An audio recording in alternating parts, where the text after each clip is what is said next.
किसी की agriculture land है, कम से कम वहां क्रिएटिव लगा दीजिए लोग, ताकि उनकी एग्रीकल्चर लैंड तो बच जाए।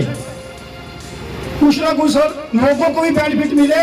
और माइनिंग की रही बात, हम इससे एग्री हैं कि जो माइनिंग है वो हो जाए तो अच्छी बात है। इससे हम लोगों को भी जो घर बार बनाने में सुविधा मिलेगी। और इसके लिए सर सबसे पहले जरूरी है कि वहाँ पे निशानदेही, और निशानदेही भी सर हो जो वहाँ पे लोग हो उनको साथ लेके हो।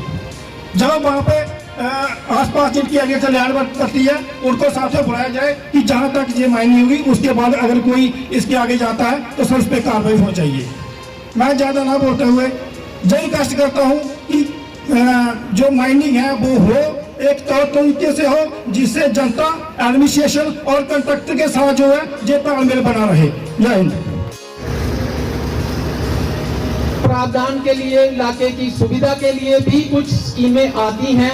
तो सबसे पहले एडीसी साहब मैं आपसे ये रिक्वेस्ट कर रोड से भी कि एक बार बसंतर दरिया का दौरा भी किया जाना चाहिए और वहां की हालत भी देखनी चाहिए, ताकि ये जो माइनिंग का सिस्टम है डेवलपमेंट के लिए वो तो चलेगा, परंतु उसकी एक लिमिटेशन भी बने कि किस हद तक होना चाहिए कि उस एरिया में कम से कम जो एटमॉस्फेयर का या जो इतनी धूप है वहाँ छाया तक नहीं है, इन्हीं लोगों को उसका फायदा मिल सके जो वहाँ पे माइनिंग करवाते हैं। वो फॉर्म जो साइंटिफिक लोग हैं, पोल्यूशन कंट्रोल बोर्ड के जो आला अधिकारी जो साइंटिस्ट हैं उनको दिखाइए, जो हमारे सेंट्रल यूनिवर्सिटीज़ में या जम्मू यूनिवर्सिटी में या एग्रीकल्चर यूनिवर्सिटी में जो साइंटिस्ट बच्चे जो हैं PhD स्कॉलर्स हैं या जो वहाँ पर प्रोफेसर हैं, उनके साथ ये डेटा शेयरिंग जो है ये की जाएगी, ताकि वो जो है आगे आने वाले समय में हम आम जनता को ये बता सकें कि भैया यहाँ पे आने वाले टाइम में हम क्या मेथोडोलॉजी शिफ्ट करें, मेथड क्या शिफ्ट करें।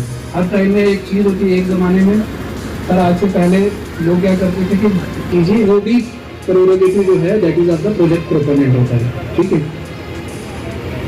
मुझे इस चीज़ का नॉलेज नहीं था। हमने कल एक प्लान, हमारे पास क्या होता है, मैं सरपंच, तो हमारे पास आज तक तकरीबन कोई 1 करोड़ कुछ लाख रुपये रखा हुआ था। उससे हमने इस साल का फाइनेंशियल ईयर का प्लान बनाया है, जिसमें तकरीबन 50 लाख के करीब जो है जल शक्ति, water supply, water preservation, conservation के लिए हमने वो काम रखवाया है। अगर मुझे ये चीज़ पहले पता होती तो मैं जरूर जो है आपके शमशान घाट के जो है वो हैंडपम्प जो है उसको रखवा देता है। इसके अलावा प्रोजेक्ट प्रोपोनेंट की रिस्पॉन्सिबिलिटी रहती है कि आपको CER करना होता है, कॉर्पोरेट इन्वायरमेंटल रिस्पॉन्सिबिलिटी। अगर मेरे यहाँ पे एक माइन है, उस माइन से मैं यहाँ पे मैं सरकार को रेवेन्यू भी दे रहा हूँ, पैसा भी कमा रहा हूँ, उसके बाद जो उसका मुनाफा है उसका 5% के लोग जो है उस एरिया में जो उन लोगों की डिमांड है। रही बात लास्ट है distribution of school bags and books, इसके मैं फेवर में हूँ। बच्चों को खूब सारी बुक्स बांटिए।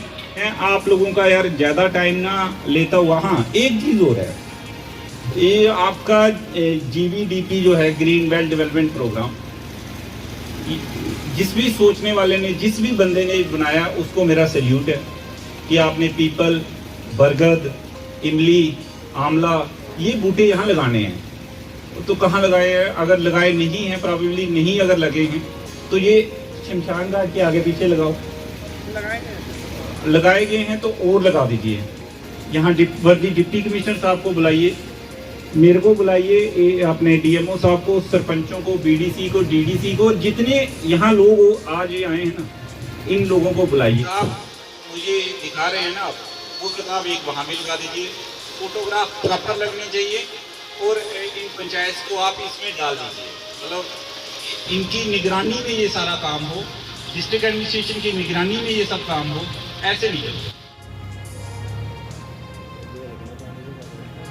जो माइनिंग ब्लॉक हैं ये ऑपरेशनल हैं और इसको कंटिन्यूशन के लिए पोल्यूशन कंट्रोल, जो JNK की पोल्यूशन कंट्रोल कमेटी है, ये पब्लिक हियरिंग करवाती है।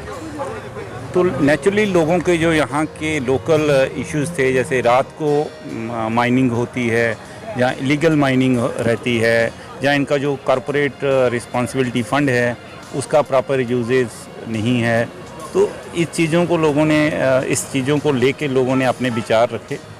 और यहाँ के जो लोकल रिप्रेजेंटेटिव हैं, मैंने देखा उन्होंने भी अपने सुझाव रखे, और जो वो लोग यहाँ की सिचुएशंस के हिसाब से उन्होंने माइनिंग कंट्रैक्टर को बताया कि उनकी क्या शर्तें हैं, जो शर्तें वो पूरी होंगी तभी ये हमारा माइनिंग ब्लॉक जो इसकी ईसी है जो आगे कंटिन्यूशन के लिए हम अलो करेंगे। बसंतर अपस्ट्रीम को लेकर ये जो ब्लॉक की रिन्यूअल होना था उसी को लेकर यहाँ पे आज पब्लिक हियरिंग थी। हमारे यहाँ आज एडीसी साहब आए थे और हमारे लोगों को यहाँ पे जो दुख तकलीफ़ें आ रही थी, जैसे कि लैंड एरोजन का मेन इशू था कि काफ़ी बसंतर के लगती जो ज़मीन है वो बह रही है, तो उसको लेकर हमने बाढ़ की जो बांध हैं, बाढ़ को कंट्रोल करने के लिए बांध बनाने का, और इसके साथ साथ हमारे जो शमशान घाट हैं वहाँ पे बड़े हैंड पंप लगाने के लिए डिमांड रखी। इसी के साथ मौके पे ही कुछ चीज़ों का और सुझाव भी दिए लोगों ने, और ख़ास करके हमारे जो लोकल ट्रैक्टर्स ट्रॉलीज़ हैं उनके जो रेट हैं वो कंसेशनल होने चाहिए। इन मांगों को यहाँ पे रखा गया और एडीसी साहब ने एश्योर भी करवाया है और उन पे अमल करवाने का पूरा हमें वो एश्योरेंस दिया है।